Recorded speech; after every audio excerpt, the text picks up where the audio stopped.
Jnanadhwani 90.8 FM ರೇಡಿಯೋದ ಕೇಳುಗರಿಗೆ ನಮಸ್ಕಾರ. ಈಗ ರಾ ನರಸಿಂಹಾಚಾರ್ಯ ಅವರ ನಗೆಗಡಲು. ಈ ಹಿಂದೆ ನಡೆದ ಕತೆ. ಗಾಂಪರೊಡೆಯರು ತಮ್ಮ 5 ಮಂದಿ ಮೂರ್ಖ ಶಿಷ್ಯರೊಡನೆ ಕೃಷ್ಣಾ ನದಿ ತೀರದ ಮಠದಲ್ಲಿ ಇದ್ದರು. ಇವರ ಗಾಂಪತನದ ಅನೇಕ ಘಟನೆಗಳನ್ನು ನೋಡಿದೆವು. ಇತರ ಶಿಷ್ಯರುಗಳನ್ನು ನೋಡ ಹೊರಟ ಈ ಗುರು ಶಿಷ್ಯರಿಗೆ ನದಿಯೊಂದು ಎದುರಾಗುತ್ತದೆ. ನದಿ ಎಚ್ಚರವಿದೆಯೋ ನಿದ್ದೆ ಮಾಡಿದೆಯೋ ನೋಡಲು ಗುರುಗಳು ಮಡ್ಡಿಗೆ ಹೇಳಲು ಆತ ಕೊಳ್ಳಿಯನ್ನು ತಾಗಿಸಿ ನೀರು ಬುಸ್ಸೆಂದು ಕೊಳ್ಳಿಯನ್ನು ಆರಿಸಲು ನದಿ ಎಚ್ಚರವಿದೆ ಎನ್ನುತ್ತಾನೆ. ಸ್ವಲ್ಪ ಹೊತ್ತಿನಲ್ಲಿ ಕುದುರೆಯವನೊಬ್ಬ ಸಲೀಸಾಗಿ ಹೊಳೆ ದಾಟಲು ಗುರುಗಳಿಗೂ ಕುದುರೆ ಇದ್ದಿದ್ದರೆ ಎಷ್ಟು ಚೆನ್ನಾಗಿತ್ತು ಎಂದುಕೊಳ್ಳುತ್ತಾರೆ ಶಿಷ್ಯರು. ಗುರು ಶಿಷ್ಯರು ಧೈರ್ಯ ಮಾಡಿ ಹೊಳೆ ದಾಟಿದ ಮೇಲೆ ತಮ್ಮನ್ನು ಬಿಟ್ಟು ಇತರರನ್ನು ಎಣಿಸಿ ನಮ್ಮಲ್ಲಿ ಒಬ್ಬನನ್ನು ಹೊಳೆ ತಿಂದಿದೆ ಎಂದು ದುಃಖಿಸುತ್ತಾರೆ. ಬುದ್ಧಿವಂತನೊಬ್ಬ ದೊಣ್ಣೆಯಿಂದ ಅವರೆಲ್ಲರನ್ನೂ ತಟ್ಟಿ ಹೆಸರು ಹೇಳಿಸಿ 6 ಜನರೂ ಇದ್ದೀರೆಂದು ಮನದಟ್ಟು ಮಾಡಿಸಿ ಹಣ ವಸೂಲಿ ಮಾಡಿ ಹೊರಡುತ್ತಾನೆ. ಮತ್ತೆ ಮಠ ಸೇರಿದ ಮೇಲೆ ಕಸ ಗುಡಿಸುವ ಮುದುಕಿ ನೆಲದಲ್ಲಿ ಸಗಣಿಯನ್ನು ದುಂಡಾಗಿ ತಟ್ಟಿ ಅದರ ಮೇಲೆ ಎಲ್ಲರೂ ಮೂಗು ಅಮುಕಿ ಗುರುತು ಮಾಡಿದ್ದರೆ ಲೆಕ್ಕ ತಪ್ಪುತ್ತಿರಲಿಲ್ಲ ಎನ್ನುತ್ತಾಳೆ. ಮಠದ ಹಸು ಕಳೆದು ಹೋಗಲು ಹುಡುಕಿ ಹೊರಟ ಶಿಷ್ಯರಿಗೆ ಹಸು ಸಿಕ್ಕಲಿಲ್ಲ. ಆದರೆ ಕೆರೆ ಅಂಗಳದಲ್ಲಿ ಮೇಯುತ್ತಿದ್ದ ಕುದುರೆಗಳು ಅವುಗಳ ಪಕ್ಕದಲ್ಲಿ ಇದ್ದ ತಬ್ಬುವುದಕ್ಕೆ ಆಗದಷ್ಟು ದೊಡ್ಡ ಬೂದುಗುಂಬಳಕಾಯಿಗಳನ್ನು ಕುದುರೆ ಮೊಟ್ಟೆಗಳು ಎಂದು ಭಾವಿಸಿ ಸಮೀಪದಲ್ಲಿದ್ದ ಒಕ್ಕಲಿಗನನ್ನು ಕೇಳಿ ಖಚಿತಪಡಿಸಿಕೊಂಡು ಅವುಗಳ ಬೆಲೆ ಒಂದಕ್ಕೆ 4-5 ಹೊನ್ನು ಮಾತ್ರವೇ ಎಂದು ತಿಳಿದು ಆನಂದ ಪಡುತ್ತಾರೆ. ಗುರುಗಳ ಒಪ್ಪಿಗೆಯಂತೆ ಒಂದು ದೊಡ್ಡ ಕಾಯಿಯನ್ನು ಕೊಂಡು ತರಲು ನಿರ್ಧರಿಸುತ್ತಾರೆ. ಎಲ್ಲ ಶಿಷ್ಯರು ಮೊಟ್ಟೆಗೆ ಕಾವು ಕೊಡಬೇಕಾದರೆ ತಮಗೆ ಬೇಕಾದಷ್ಟು ಕೆಲಸವಿದೆ ಎಂದಾಗ ಗುರುಗಳೇ ಕಾವು ಕೂರಲು ಒಪ್ಪುತ್ತಾರೆ. ಶಿಷ್ಯರು ಕಾಯಿಯನ್ನು ಕೊಂಡು ತರುವಾಗೆ ಮುಟ್ಟಾಳನ ತಲೆಯ ಮೇಲಿದ್ದ ಕಾಯಿಗೆ ಮರದ ಕೊಂಬೆ ತಗುಲಿ ಪೊದರಿನಲ್ಲಿ ಬೀಳುತ್ತದೆ. ಪೊದರಿನ ನಡುವೆ ಇದ್ದ ಕಲ್ಲಿಗೆ ಕಾಯಿ ಒಡೆಯುವುದಕ್ಕೂ ಪೊದರಲ್ಲಿ ಇದ್ದ ಮೊಲ ಓಡುವುದಕ್ಕೂ ಸರಿ ಹೋಗುತ್ತದೆ. ಅದನ್ನು ಕುದುರೆ ಮರಿ ಎಂದು ತರ್ಕಿಸಿದ ಶಿಷ್ಯರು ಅದನ್ನು ಹಿಡಿಯಲು ಹೊರಟು ಮೈಯೆಲ್ಲ ತರ್ಚಿಸಿಕೊಂಡು ಗಾಯ ಮಾಡಿಕೊಂಡರೂ ಅದು ತಪ್ಪಿಸಿಕೊಳ್ಳುತ್ತದೆ. ಗುರುಗಳು ಅಂತಹ ಕುದುರೆ ಏರಲು ಯಾರಿಗೆ ತಾನೇ ಧೈರ್ಯ ಬರುತ್ತದೆ? ನಾನಂತೂ ಕೂರುತ್ತಿರಲಿಲ್ಲ. ಹೊನ್ನೂ ಕುದುರೆಯೂ ಹೋಯಿತೆಂದು ದುಃಖಪಡಬೇಡಿ ಎಂದು ಶಿಷ್ಯರನ್ನು ಸಮಾಧಾನಪಡಿಸುತ್ತಾರೆ. ಈಗ 4ನೇ ಪ್ರಕರಣವನ್ನು ನೋಡೋಣ. ಮಠದ ಹಸು ಎಲ್ಲಿಯೋ ತಪ್ಪಿಸಿಕೊಂಡು ಹೊರಟು ಹೋಗಿ ಎಷ್ಟು ಹುಡುಕಿದರೂ ಸಿಕ್ಕದೆ ಹೋದುದರಿಂದ ಗುರುಗಳಿಗೆ ಹಾಲಿಲ್ಲದೆ ಬಹಳ ಕಷ್ಟವಾಗಿದ್ದಿತು. ಶಿಷ್ಯರು ಎಲ್ಲಿಯಾದರೂ ಹೋಗಿ ಒಂದು ಹಸುವನ್ನು ಕೊಂಡುಕೊಂಡು ಬಂದು ಈ ಕಷ್ಟವನ್ನು ತಪ್ಪಿಸಬೇಕು ಎಂದು ಆಲೋಚಿಸಿ ಅಲ್ಲಿಗೆ ಸ್ವಲ್ಪ ದೂರದಲ್ಲಿದ್ದ ಒಂದು ಹಳ್ಳಿಗೆ ಹೋಗಿ ಅಲ್ಲಿ ಒಬ್ಬ ಗೊಲ್ಲನನ್ನು ಕಂಡು, ನಮ್ಮ ಗುರುಗಳಿಗೆ ಒಂದು ಹಸು ಬೇಕಾಗಿದೆ, ನಿಮ್ಮಲ್ಲಿ ಸಿಕ್ಕುವುದೇ ಎಂದು ಕೇಳಿದರು. ಆ ಗೊಲ್ಲನು ಮುಖಭಾವದಿಂದ ಇವರ ಗಾಂಪತನವನ್ನು ತಿಳಿದುಕೊಂಡು ಇವರ ಆತುರವನ್ನು ನೋಡಿ ತನ್ನಲ್ಲಿರುವ ಒದೆವ ತುಂಟ ಹಸುವನ್ನು ಮಾರಿಬಿಡುವುದಕ್ಕೆ ಒಳ್ಳೆಯ ಸಮಯ ದೊರೆಯಿತು ಎಂದೆಣಿಸಿ, ನನ್ನ ಮಂದೆಯಲ್ಲಿ ಒಂದು ಹಸು ಮೈ ತುಂಬಿಕೊಂಡು ಒಳ್ಳೆಯ ಲಕ್ಷಣಗಳೊಡನೆ ಕೂಡಿದೆ, ಗುರುಗಳಿಗೆ ಎಂದು ನೀವು ಹೇಳುವುದರಿಂದ ಅದನ್ನೇ ಕೊಟ್ಟು ಬಿಡುವ ಎಂದು ಎಣಿಸುತ್ತೇನೆ. ನನಗೂ ಪುಣ್ಯವೂ ಬರುತ್ತದೆ. ಇನ್ನೊಬ್ಬರಿಗಾದರೆ ಯಾರಪ್ಪನಿಚ್ಛೆಗೂ ಕೊಡುತ್ತಿರಲಿಲ್ಲ. ಏನು ಬೆಲೆ ಕೊಡುವಿರಿ ಹೇಳಿ ಎಂದನು. ಅದಕ್ಕೆ ಅವರು 15 ಹೊನ್ನುಗಳನ್ನು ಮಾತ್ರ ತಂದಿದ್ದೇವೆ, ಇವನ್ನು ತೆಗೆದುಕೊಂಡು ನಮ್ಮ ಮೇಲೆ ದಯೆಯಿಟ್ಟು ಹಸುವನ್ನು ಕೊಡಬೇಕು ಎಂದು ಕೇಳಿಕೊಂಡರು. ಗೊಲ್ಲನು, ತುಂಟ ಹಸುವಿಗೆ ಇಷ್ಟು ಬೆಲೆ ದೊರೆಯಿತಲ್ಲ, ಇದು ನನ್ನ ಅದೃಷ್ಟವೇ ಸರಿ ಎಂದು ಮನದೊಳಗೆ ಸಂತಸಗೊಂಡು ಹೊರಗೆ ಮಾತ್ರ ಬೆಲೆ ಬಹಳ ಕಡಿಮೆ, ಬೆಲೆ ಬಹಳ ಕಡಿಮೆ ಎಂದು ಹೇಳಿಕೊಳ್ಳುತ್ತಾ ಅವರೆಲ್ಲಿಯಾದರೂ ಹೊರಟು ಹೋಗುವರೋ ಎಂಬ ಭಯದಿಂದ, ಬೆಲೆ ಕಡಿಮೆಯಾದರೂ ಆಗಲಿ, ಗುರುಗಳಿಗೆ ಎಂದು ಹೇಳುತ್ತೀರಿ, ನೀವು ಬಹಳ ಒಳ್ಳೆಯವರ ಹಾಗೆ ಕಾಣುತ್ತೀರಿ, ಕೊಟ್ಟು ಬಿಡುತ್ತೇನೆ, ತೆಗೆದುಕೊಂಡು ಹೋಗಿ, ನಿಮಗೆ ಹಸು ಸುಮ್ಮನೆ ಸಿಕ್ಕಿದ ಹಾಗಾಯಿತು. ಇನ್ನು ಯಾರೊಂದಿಗಾದರೂ ಈ ಸಂಗತಿಯನ್ನು ಹೇಳೀರಿ ಕಂಡಿರಾ ಎಂದನು. ಅವರು, ಇನ್ನು ಯಾರೊಂದಿಗಾದರೂ ಹೇಳುವುದಕ್ಕೆ ನಾವೇನು ದಡ್ಡರೇ ಎಂದು ಹೇಳಲು ಗೊಲ್ಲನು ಮುಂದೆ ಹಣವನ್ನು ತೆಗೆದುಕೊಂಡು ಹಸುವನ್ನು ಅಟ್ಟಿಕೊಟ್ಟನು. ಅವರು ಹಸುವನ್ನು ಹೊಡೆದುಕೊಂಡು ಸ್ವಲ್ಪ ದೂರ ಹೋದ ಮೇಲೆ ಗೊಲ್ಲನು ಅವರನ್ನು ಹಿಂದಕ್ಕೆ ಕರೆದು, ಒಂದು ಮಾತು ಹೇಳುವುದಕ್ಕೆ ಮರೆತನು, ಆಮೇಲೆ ನನ್ನನ್ನು ಬೈಯಬೇಡಿ. ಈ ಹಸು ನಾಡಾಡಿಯಾದ ಹಸುವಿನಂತಲ್ಲ, ಇದನ್ನು ಕರೆವಾಗ ಕಾಲು ಕಟ್ಟಿ ಕೊಂಬು ಹಿಡಿದೇ ಕರೆಯಬೇಕು, ತಿಳಿಯಿತೋ, ಎಲ್ಲಿಯಾದರೂ ಮರೆತು ಹೋದೀರಿ ಎಂದು ಹೇಳಿದನು. ಹಾಗೆಯೇ ಆಗಲಿ ಎಂದು ಹೇಳಿ ಅವರು ಬೈಗಿನಲ್ಲಿ ಹಸುವನ್ನು ಹೊಡೆದುಕೊಂಡು ಬಂದು ಗುರುಗಳಿಗೆ ತೋರಿಸಿ ಬಳಿಕ ಮಠದ ಹಿತ್ತಿಲಲ್ಲಿ ಕಟ್ಟಿಹಾಕಿದರು. ಆ ಇರುಳೆಲ್ಲ ಶಿಷ್ಯರಿಗೂ ಗುರುಗಳಿಗೂ ನಿದ್ದೆಯೇ ಇಲ್ಲ. ಶಿಷ್ಯರು ಕಾಮಧೇನುವಿನಂತಿರುವ ಈ ಹಸುವನ್ನು ಇಷ್ಟು ಸುಲಭವಾದ ಬೆಳೆಗೆ ಕೊಂಡುಕೊಂಡು ಬಂದೆವಲ್ಲ, ನಮ್ಮ ಜಾಣತನಕ್ಕೆ ಎಣೆಯುಂಟೆ, ನಮ್ಮ ಚುರುಕುತನಕ್ಕೆ ಇದಿರುಂಟೆ ಎಂದು ಬಹಳವಾಗಿ ತಮ್ಮನ್ನು ತಾವೇ ಹೊಗಳಿಕೊಂಡರು. ಗುರುಗಳು, ನೀವು ಹೇಳುವ ಮಾತುಗಳೆಲ್ಲ ನಿಜವೇ ಸರಿ, ನಿಮ್ಮ ಜಾಣತನದಿಂದಲೇ ನಾನು ಈ ಮಠದಲ್ಲಿ ಸುಖದಿಂದ ಜೀವಿಸಿಕೊಂಡಿರುವುದು. ನೀವು ದಡ್ಡರಾಗಿದ್ದರೆ ನನ್ನ ಗತಿ ಏನಾಗುತ್ತಿದ್ದಿತೋ ಅದನ್ನು ದೇವರೇ ಬಲ್ಲನು. ನೀವು ಮಾಡಿರುವ ಕೆಲಸಗಳಲ್ಲಿ ಯಾವುದು ತಾನೇ ನಿಮ್ಮ ಚದುರತನವನ್ನು ತೋರಿಸುವುದಿಲ್ಲ.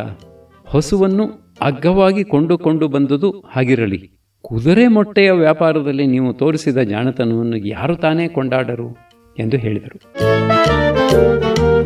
ಹೀಗೆ ಒಬ್ಬರಿಗೊಬ್ಬರು ಮಾತನಾಡಿಕೊಳ್ಳುತ್ತಾ ಗುರುಗಳೂ ಶಿಷ್ಯರೂ ರಾತ್ರಿಯೆಲ್ಲ ಎಚ್ಚರವಾಗಿದ್ದು ಬೆಳಗಾಗುವುದನ್ನೇ ಎದುರು ನೋಡುತ್ತಿದ್ದರು. ಬೆಳಗಾದ ಮೇಲೆ ಶಿಷ್ಯರು ಬೇಗನೆ ಹಸುವನ್ನು ಕರೆದು ಗುರುಗಳಿಗೆ ಹಾಲನ್ನು ಒಪ್ಪಿಸಬೇಕು ಎಂದೆಣಿಸಿ ತವಕದೊಡನೆ ಹಸುವನ್ನು ಕಟ್ಟಿದ್ದೆಡೆಗೆ ಹೋಗಿ ಸೇರಿದರು. ಆಗ ಮಂಕನು ಮರುಳನನ್ನು ನೋಡಿ ಹಸುವಿನ ಕಾಲನ್ನು ಕಟ್ಟು ಎಂದನು. ಮರುಳನು ಮುಟ್ಟಾಳನನ್ನು ಕುರಿತು ಹಗ್ಗವನ್ನು ತರುವುದಕ್ಕೆ ಹೋದರೆ ತಡವಾಗುತ್ತದೆ, ಗುರುಗಳನ್ನು ಕರೆ ಎಂದನು. ಹಾಗೆಯೇ ಮುಟ್ಟಾಳನು ಹೋಗಿ ಕರೆಯಲು ಗುರುಗಳು ಬೇಗನೆ ಓಡಿ ಬಂದರು. ಬಳಿಕ ಮರುಳನು ಗುರುಗಳನ್ನು ಹಸುವಿನ ಹತ್ತಿರ ಕೊಳ್ಳಿರ ಹೇಳಿ ಅವರ ತಲೆಯಲ್ಲಿ ಹಗ್ಗದಂತೆ ಹೆಣೆದುಕೊಂಡಿದ್ದ ಜಡೆಯಿಂದ ಹಸುವಿನ ಕಾಲನ್ನು ಬಿಮ್ಮನೆ ಕಟ್ಟಿದನು. ಬಳಿಕ ಮಂಕನು ಹಸುವಿನ ಕೆಚ್ಚಲನ್ನು ತಟ್ಟುತ್ತಾ ಕರೆಯತೊಡಗಿದನು. ಆಗ ಹಸು ಒದೆಯಲಾರಂಭಿಸಿತು. ಇದನ್ನು ಕಂಡು, ಆಹಾ, ಗೊಲ್ಲನು ಕೊಂಬು ಹಿಡಿದು ಕರೆಯ ಹೇಳಿದ್ದನಲ್ಲ, ಮರೆತು ಬಿಟ್ಟಿರಾ ಎಂದು ಹೇಳಲು ಮಡ್ಡಿ, ಭಲ, ಒಳ್ಳೆಯ ವೇಳೆಯಲ್ಲಿ ಜ್ಞಾಪಿಸಿದೆ ಎಂದು ಹಸುವಿನ ಮುಂದೆ ಕೊಂಬು ಹಿಡಿದು ತನ್ನ ಬಲವನ್ನೆಲ್ಲ ಬಿಟ್ಟು ಗಟ್ಟಿಯಾಗಿ ಊದಿದನು.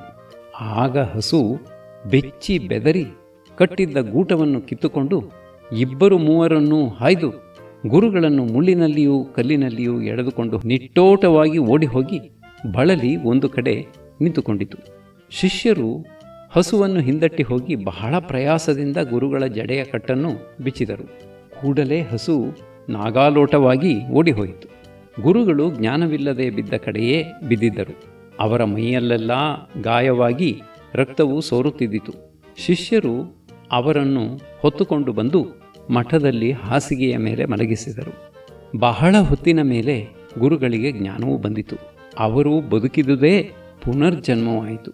ಜ್ಞಾನವು ಬಂದ ಮೇಲೆ ಕಣ್ಣುಗಳನ್ನು ಬಿಟ್ಟು ಶಿಷ್ಯರನ್ನು ನೋಡಿ ಜಡೆಯನ್ನು ಮುಟ್ಟಿ ಮುಟ್ಟಿ ನೋಡಿಕೊಳ್ಳುತ್ತಾ ಮೈಯನ್ನೆಲ್ಲ ಸವರಿಕೊಳ್ಳುತ್ತಾ ನಿಟ್ಟುಸಿರು ಬಿಡುತ್ತಾ, ಅಪ್ಪ, ಇನ್ನು ಮೇಲೆ ಹಸುವನ್ನು ಮಠಕ್ಕೆ ತರಬೇಡಿ ಎಂದು ಬೇಡಿಕೊಂಡರು. ಅವರ ಗಾಯಗಳು ಮಾಯುವುದಕ್ಕೆ 1 ತಿಂಗಳು ಹಿಡಿಯಿತು. 5ನೆಯ ಪ್ರಕರಣ, ಬಾಡಿಗೆ ಎತ್ತನ್ನು ಹತ್ತಿಕೊಂಡು ಹೋದುದು. ಕೆಲವು ದಿನಗಳು ಕಳೆದ ಮೇಲೆ ಗಾಂಪರೊಡೆಯರು ದೂರವಾಗಿರುವ ಒಂದೂರಿಗೆ ಪಯಣ ಮಾಡಬೇಕಾಯಿತು. ಆಗ ಶಿಷ್ಯರು, ನಮ್ಮ ಗುರುಗಳು ಅಷ್ಟು ದೂರ ಕಾಲು ನಡಿಯಾಗಿ ಹೋಗುವುದಕ್ಕೆ ಆಗುವುದಿಲ್ಲ, ಬಹಳ ಬಳಲಿಕೆಯಾಗುತ್ತದೆ ಎಂದು ಒಂದು ಮುದಿ ಎತ್ತನ್ನು ಬಾಡಿಗೆಗೆ ಮಾಡಿಕೊಂಡು ಬಂದರು. ಎತ್ತಿಗೆ ದಿನವೊಂದಕ್ಕೆ 3 ಹಣ ಬಾಡಿಗೆ ಕೊಡುವಂತೆ ತೀರ್ಮಾನವಾಯಿತು. ಬಹಳ ಕೆಲಸವಿದ್ದುದರಿಂದ ಹೊತ್ತಿನಂತೆ ಹೊರಡುವುದಕ್ಕಾಗದೆ ಹೊತ್ತಾರೆ ಒಂದು ಜಾವವಾದ ಮೇಲೆ ಗುರುಗಳು ಶಿಷ್ಯರು ಪಯಣ ಮಾಡಿ ಹೊರಟು ಸ್ವಲ್ಪ ದೂರ ಹೋದರು. ಆಗ ನಡು ಬೇಸಿಗೆಯಾದುದರಿಂದ ಹೋಗುತ್ತಾ ಹೋಗುತ್ತಾ ಕೊಳ್ಳಿಯಿಂದ ಮೈಯನ್ನು ಸುಡುವಂತೆ ಬಿಸಿಲು ಜಳಜಳ ಎಂದುರಿಯುತ್ತಾ ಬೇಗೆಯನ್ನು ಉಂಟು ಮಾಡಲು ಮರಗಿಡ ಬಳ್ಳಿಗಳೂ ಕೆರೆಕೊಳ ಕಟ್ಟೆಗಳೂ ಇಲ್ಲದುದರಿಂದ ನಿಲ್ಲುವುದಕ್ಕೆ ನೆಳಲೂ ಕುಡಿಯುವುದಕ್ಕೆ ನೀರೂ ಇಲ್ಲದೆ ಬಕ್ಕ ಬಯಲಾಗಿದ್ದ ಒಂದು ಮರಳುಗಾಡಿನಲ್ಲಿ ಸಿಕ್ಕಿಕೊಂಡರು. ಆ ದಾರಿಯಲ್ಲಿ ಹೋಗುತ್ತಿರುವಾಗ ಘೋರವಾಗಿ ಕಾಯುತ್ತಿರುವ ಬಿಸಿಲಿನ ಜಡವನ್ನು ಸೈರಿಸಲಾರದೆ ಎಳೆಯ ಕೀರೆಯ ದಂಟು ಮುರಿದು ಬೀಳುವಂತೆ ಮುದುಕರಾದ ಗುರುಗಳು ಬಸವಳಿದು ಎತ್ತಿನಿಂದ ಕೆಳಕ್ಕೆ ಉರುಳುವುದನ್ನು ಕಂಡು ಶಿಷ್ಯರು ಕಳವಳಗೊಂಡು ಎತ್ತನ್ನು ನಿಲ್ಲಿಸಿ ಅವರನ್ನು ಮೆಲ್ಲಗೆ ಕೆಳಕ್ಕೆ ಇಳಿಸಿಕೊಂಡು ಅವರ ಬೇಗೆಯನ್ನು ಆರಿಸುವುದಕ್ಕೆ ನೆಳಲೂ ಎಲ್ಲಿಯೂ ಇಲ್ಲದುದರಿಂದ ನಿಲ್ಲಿಸಿದ್ದ ಎತ್ತಿನ ನೆಳಲಿನಲ್ಲಿ ನೆಲದ ಮೇಲೆ ಒಂದು ಬಟ್ಟೆಯನ್ನು ಹಾಸಿ ಮಲಗಿಸಿ ಬಟ್ಟೆಯ ಸೆರಗಿನಿಂದ ಬೀಸಿಕೊಂಡಿದ್ದರು. ಇದರಿಂದ ಅವರಿಗೆ ಸ್ವಲ್ಪ ಮಟ್ಟಿಗೆ ಬೇಗೆ ಆರಿ ತಿಳಿವು ಉಂಟಾದ ಮೇಲೆ ಮರಳಿ ಎತ್ತಿನ ಮೇಲೆ ಕುಳ್ಳಿರಿಸಿ ಮೆಲ್ಲ ಮೆಲ್ಲನೆ ಎತ್ತನ್ನು ನಡೆಯಿಸಿಕೊಂಡು ಹೋಗಿ ಹೊತ್ತು ಮುಳುಗುವುದಕ್ಕೆ ಮುಂದೆ ಒಂದು ಹಳ್ಳಿಯನ್ನು ಸೇರಿದರು. ಅಲ್ಲಿ ಒಂದು ಚಿಕ್ಕ ಮನೆಯ ಹಜಾರದಲ್ಲಿ ತಂಗುವಂತೆ ಏರ್ಪಾಡು ಮಾಡಿಕೊಂಡು ಮನೆಯೊಳಕ್ಕೆ ಹೋಗುವುದಕ್ಕೆ ಮುಂದೆಯೇ ಎತ್ತಿನವನಿಗೆ ಮಾತಾಡಿದ್ದಂತೆ 3 ಹಣವನ್ನು ತೆಗೆದುಕೊಟ್ಟರು. ಅವನು ಇದು ಸಾಲದು ಎಂದನು. ಇದೇನು, ಮುಂದೆ ನಿನ್ನೊಡನೆ ಮಾತನಾಡಿ ಒಪ್ಪಿಕೊಂಡ ಬಾಡಿಗೆ 3 ಹಣ ತಾನೆ, ಅದು ಹೇಗೆ ಸಾಲದು ಎನ್ನುತ್ತೀಯೇ ಎಂದು ಅವರು ಕೇಳಲು ಅವನು ಎತ್ತಿನ ಮೇಲೆ ಕುಳಿತುಕೊಂಡು ಬಂದುದಕ್ಕೆ ಈ ಬಾಡಿಗೆ ಸರಿಯೇ, ಯಾರು ಇಲ್ಲ ಎನ್ನುತ್ತಾರೆ, ಆದರೆ ನಡುದಾರಿಯಲ್ಲಿ ನನ್ನ ಎತ್ತು ಬಿಸಿಲಿಗೆ ಕೊಡೆಯಾದುದಕ್ಕೆ ಬಾಡಿಗೆ ಕೊಡಬೇಡವೇ, ನೀವೇ ಹೇಳಿ ಎಂದು ಹೇಳಿದನು. ಅವರು, ಆಹಾ, ಬಹಳ ಚೆನ್ನಾಯಿತು, ಲೋಕದಲ್ಲಿ ಇಂಥ ಅನ್ಯಾಯವೂ ಉಂಟೇ, ನಾವು ಬೇರೆ ಕೊಡುವುದಿಲ್ಲ, ಹೇಗೆ ತೆಗೆದುಕೊಳ್ಳುತ್ತೀಯೇ ನೋಡುವ ಎಂದು ಕೂಗಿ ರೇಗಿ ಗದರಿಸಿದರು. ಬಳಿಕ ಎತ್ತಿನವನಿಗೂ ಅವರಿಗೂ ಜಗಳವಾಗಿ ಬಹಳ ಗದ್ದಲವಾದುದರಿಂದ ಆ ಹಳ್ಳಿಯಲ್ಲಿದ್ದ ಹೆಂಗಸರು, ಗಂಡಸರು, ದೊಡ್ಡವರು, ಚಿಕ್ಕವರು ಎಲ್ಲರೂ ಒಂದೇ ಗುಂಪಾಗಿ ಸೇರಿ ಓಡಿ ಬಂದು ಇವರ ಸುತ್ತ ಎಡೆಬಿಡದೆ ನಿಂತುಕೊಂಡರು. ಆ ಗುಂಪಿನಲ್ಲಿ ತಿಳುವಳಿಕೆಯುಳ್ಳ ಒಬ್ಬ ಮನುಷ್ಯನು ಸದ್ದನ್ನು ಅಡಗಿಸಿ ಅವರ ಜಗಳದ ಕಾರಣವನ್ನು ವಿಚಾರಿಸಿ, ಒಳ್ಳೆಯದು, ನಾನು ಹೇಳುವ ತೀರ್ಪಿಗೆ 2 ಕಡೆಯವರೂ ಒಡಂಬಡುವಿರೋ ಹೇಳಿ ಎಂದು ಕೇಳಿದನು. ಅದಕ್ಕೆ ಅವರು ಹಾಗೆಯೇ ಆಗಲಿ ಎಂದು ಒಪ್ಪಿಕೊಂಡರು. ಬಳಿಕ ಅವನು, ಕೆಲವು ದಿನಗಳ ಹಿಂದೆ ನಾನು ಒಂದು ದೂರ ದೇಶಕ್ಕೆ ಪಯಣ ಮಾಡಿ ಹೋಗುತ್ತಿದ್ದಾಗ ನಡುದಾರಿಯಲ್ಲಿ ಒಂದಿರುಳು ಒಂದೂರಿಗೆ ಹೋಗಿ ಅಲ್ಲಿಯ ಸತ್ರದಲ್ಲಿ ತಂಗಿಕೊಂಡೆನು. ಆ ಸತ್ರದಲ್ಲಿ ಬಂದವರಿಗೆಲ್ಲ ಇರುವುದಕ್ಕೆ ಬಾಡಿಗೆಗೆ ಕೋಣೆಗಳನ್ನು ಬಿಟ್ಟುಕೊಡುವುದಲ್ಲದೆ ಊಟ ಮಾಡುವುದಕ್ಕೆ ಬೇಕಾದ ಅನ್ನ, ಪಲ್ಲೆಯ ತಿಂಡಿ ಮುಂತಾದವನ್ನು ಮಾರುವುದೂ ಉಂಟು. ಸತ್ರದವನು, ಊಟ ಮಾಡುವುದಕ್ಕೆ ನಿನಗೇನಾದರೂ ಬೇಕೇ ಎಂದು ನನ್ನನ್ನು ಕೇಳಲು, ನನಗೆ ವೆಚ್ಚಕ್ಕೆ ಹಣವಿಲ್ಲದೆ ಇದ್ದುದರಿಂದ ನಾನು ಬುತ್ತಿಯನ್ನು ಕಟ್ಟಿಕೊಂಡು ಬಂದಿದ್ದೇನೆ, ನನಗೇನೂ ಬೇಡ ಎಂದು ಹೇಳಿಬಿಟ್ಟೆನು. ಆಗ ಅಲ್ಲಿ ಬಂದಿದ್ದವರಿಗಾಗಿ ಒಂದು ದೊಡ್ಡ ಆಡಿನ ತೊಡೆಯನ್ನು ಕಬ್ಬಿಣದ ಸಲಾಕೆಯಲ್ಲಿ ಪೊಣಿಸಿ ತುಪ್ಪ ಸವರಿ ಕೆಂಡದ ಮೇಲೆ ಹಿಡಿದು ಪಕ್ವವಾಗುವಂತೆ ಸುಡುತ್ತಿದ್ದರು. ಅದು ಚೆನ್ನಾಗಿ ಬಿಸಿ ಏರಿ ಕಾಯಲು ಅದಕ್ಕೆ ಸವರಿದ್ದ ತುಪ್ಪವು ಕರಗಿ ಬೆಂಕಿಯಲ್ಲಿ ತೊಟ್ಟಿಕ್ಕಿತು. ಅದರಿಂದ ಹೊಗೆಯುಂಟಾಯಿತು. ಆ ಹೊಗೆಯ ಕಂಪು ನನಗೆ ಬಹಳ ಇಂಪಾಗಿದ್ದಿತು. ಆದುದರಿಂದ ನಾನು ತಂದಿದ್ದ ಬುತ್ತಿ ಅನ್ನವನ್ನು ಆ ಕಂಪಿನೊಡನೆ ಉಂಡರೆ ಬಹಳ ಸಿಹಿಯಾಗಿರುವುದು ಎಂದೆಣಿಸಿ ಆ ತೊಡೆಯನ್ನು ಹಾಗೆಯೇ ಸ್ವಲ್ಪ ಹೊತ್ತು ಬೆಂಕಿಯ ಮೇಲೆ ತಿರುಗಿಸುತ್ತಾ ಇರಬೇಕೆಂದು ಕೇಳಿಕೊಂಡೆನು. ಹಾಗೆಯೇ ಅವರು ತಿರುಗಿಸುತ್ತಿರಲು ನಾನು ಬುತ್ತಿಯನ್ನು ಬಿಚ್ಚಿ ಅನ್ನವನ್ನು ಒಂದು ಕೈಯಲ್ಲಿಟ್ಟುಕೊಂಡು ಆ ಹೊಗೆಯ ಮೇಲೆ ಹಿಡಿದು ಮತ್ತೊಂದು ಕೈಯಲ್ಲಿ ಬೇಗ ಬೇಗನೆ ಅನ್ನವನ್ನು ತುತ್ತು ತುತ್ತಾಗಿ ತೆಗೆದುಕೊಂಡು ಹೊಗೆಯ ಕಂಪನ್ನು ಮೂಗಿನಿಂದ ಎಳೆದುಕೊಳ್ಳುತ್ತಾ ಉಂಡೆನು. ಬಳಿಕ ಮುಂದಕ್ಕೆ ಹೋಗಬೇಕೆಂದು ಪಯಣಕ್ಕೆ ಅಣಿ ಮಾಡಿಕೊಳ್ಳುತ್ತಿರಲು ಸತ್ರದವನು ಬಂದು, ಕಂಪನ್ನು ಮೂಸಿದುದಕ್ಕೆ ಬಾಡಿಗೆ ಕೊಟ್ಟು ಹೋಗು ಎಂದನು. ನಾನು, ಅದಕ್ಕೇನು ಬಾಡಿಗೆ ಎನ್ನಲು ಅವನು, ಕಂಪು ಬಿಟ್ಟಿ ಬೀಸಾಡಿಲ್ಲ, ಬಾಡಿಗೆ ಕೊಟ್ಟೇ ತೀರಬೇಕು ಎಂದನು. ನಾನು ಕೊಡುವುದಿಲ್ಲ ಎಂದು ಹೊರಡಲು ಅವನು, ಬಾಡಿಗೆ ಕೊಡದೆ ನೀನು ಹೋಗಕೂಡದು ಎಂದು ಆಣೆ ಇಟ್ಟು ತಡೆದನು. ಹೀಗೆ ಇಬ್ಬರೂ ವ್ಯಾಜ್ಯವಾಡುತ್ತಾ ಹೋಗಿ ಆ ಊರ ನ್ಯಾಯಾಧಿಪತಿಯಲ್ಲಿ ದೂರು ಹೇಳಿಕೊಂಡೆವು.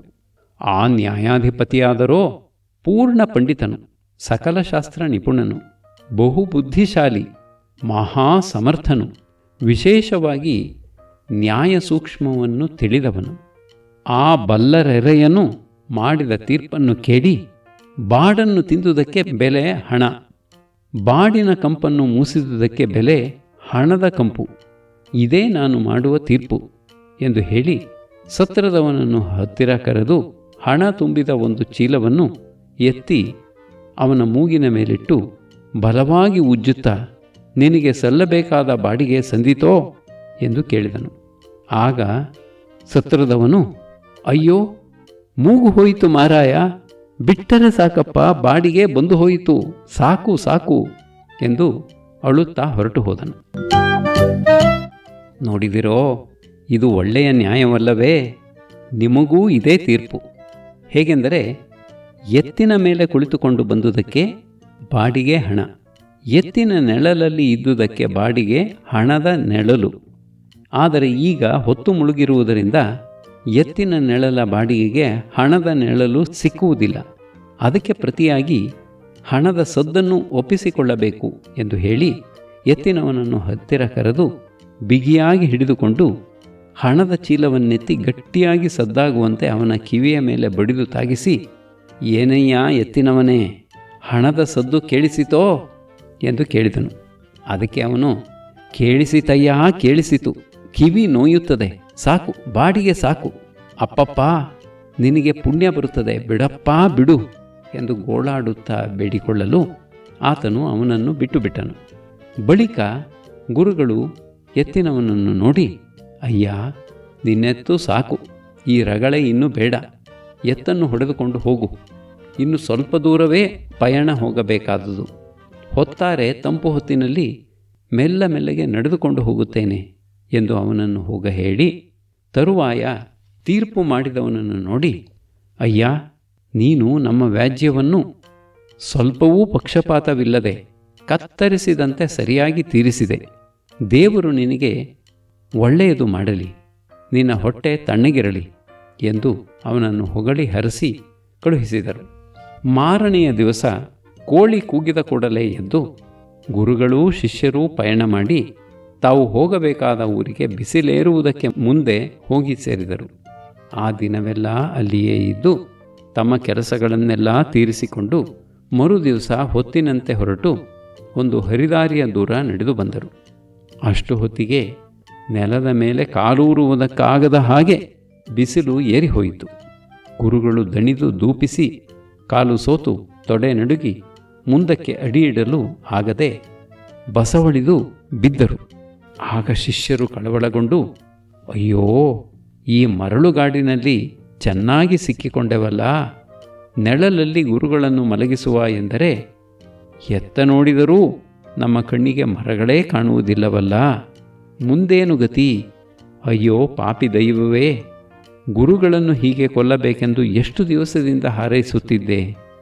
ಬಾಡಿಗೆ ಎತ್ತಾದರೂ ಇದ್ದರೆ ಅದರ ನೆಳಲಲ್ಲಿ ಗುರುಗಳನ್ನು ಸ್ವಲ್ಪ ಹೊತ್ತು ಮಲಗಿಸಿಕೊಂಡಿದ್ದು ನೆಳಲಿಗೂ ಬಾಡಿಗೆಯನ್ನು ಕೊಡಬಹುದಾಗಿದ್ದಿತಲ್ಲ. ಈಗ ಯಾವ ದಾರಿಯೂ ತೋರುವುದಿಲ್ಲವಲ್ಲ.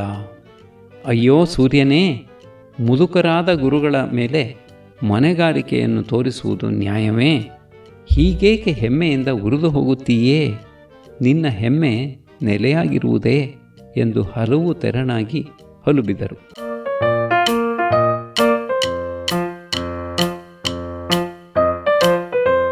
ಸ್ವಲ್ಪ ಹೊತ್ತಿನ ಮೇಲೆ ನಿಧಾನವಾಗಿ ನಾಲ್ಕು ಕಡೆಯೂ ದಿಟ್ಟಿಸಿ ನೋಡಲು ಬಹುದೂರದಲ್ಲಿ ಒಂದು ಹಳ್ಳಿ ಇದ್ದಂತೆ ಕಾಣಿಸಿತು. ಅಲ್ಲಿಗೆ ಹೇಗಾದರೂ ಮಾಡಿ ಗುರುಗಳನ್ನು ಹೊತ್ತುಕೊಂಡು ಹೋಗಬೇಕೆಂದು ನಿಶ್ಚಯಿಸಿ ಕಾಲುಗಳನ್ನಿಬ್ಬರು, ತಲೆಯನ್ನೊಬ್ಬನು, ಈ ಮೇರೆಗೆ 5 ಶಿಷ್ಯರು ಗುರುಗಳನ್ನು ಎತ್ತಿಕೊಂಡು ಕಾಯ್ದ ಮರಳಲ್ಲಿ ಅತಿ ಕಷ್ಟದಿಂದ ಕಾಲಿಡುತ್ತಾ ಬಿಸಿಲಿನಲ್ಲಿ ಬಳಲಿ ಬೆಂಡಾಗಿ ಬೆವರು ಸುರಿಸುತ್ತಾ ಬಿಸು ಸುಯ್ಯುತ್ತಾ ನಡೆದು ಹೋಗಿ ಆ ಹಳ್ಳಿಯ ಮೊದಲು ಮನೆಯ ಜಗಲಿಯ ಮೇಲೆ ಗುರುಗಳನ್ನು ಮಲಗಿಸಿ ಅಸ್ಸಪ್ಪ ಎಂದು ಕಾಲುಗಳನ್ನು ಹಿಸುಕಿಕೊಳ್ಳುತ್ತಾ ಸುತ್ತ ಕುಳಿತುಕೊಂಡರು. ಇವರು ಗುರುಗಳನ್ನು ಎತ್ತಿಕೊಂಡು ಬರುವುದನ್ನು ಕಂಡು ಆ ಊರಿನ ಜನರು, ಈ ಮುದುಕನು ದಾರಿಯಲ್ಲಿ ಸತ್ತು ಹೋಗಿರಬೇಕು, ಆದರೆ ಹೆಣವನ್ನು ಹೀಗೆ ಎತ್ತಿಕೊಂಡು ಹೋಗುವುದನ್ನು ನಾವೆಲ್ಲಿಯೂ ಕಂಡಿಲ್ಲ. ಅದು ಹಾಗಿರಲಿ, ಹೀಗೆ ಹೆಣವನ್ನು ಕಂಡವರ ಮನೆಯ ಬಾಗಿಲಲ್ಲಿ ಇಡುವುದುಂಟೆ? ಮನೆಯವರಿಗೆ ತಿಳಿದರೆ ಸುಮ್ಮನೆ ಬಿಟ್ಟಾರೆ ಎಂದು ಹೇಳಿಕೊಳ್ಳುತ್ತಾ ಆ ಜಗಲಿಯ ಹತ್ತಿರ ಬಂದು ಸೇರಿದರು.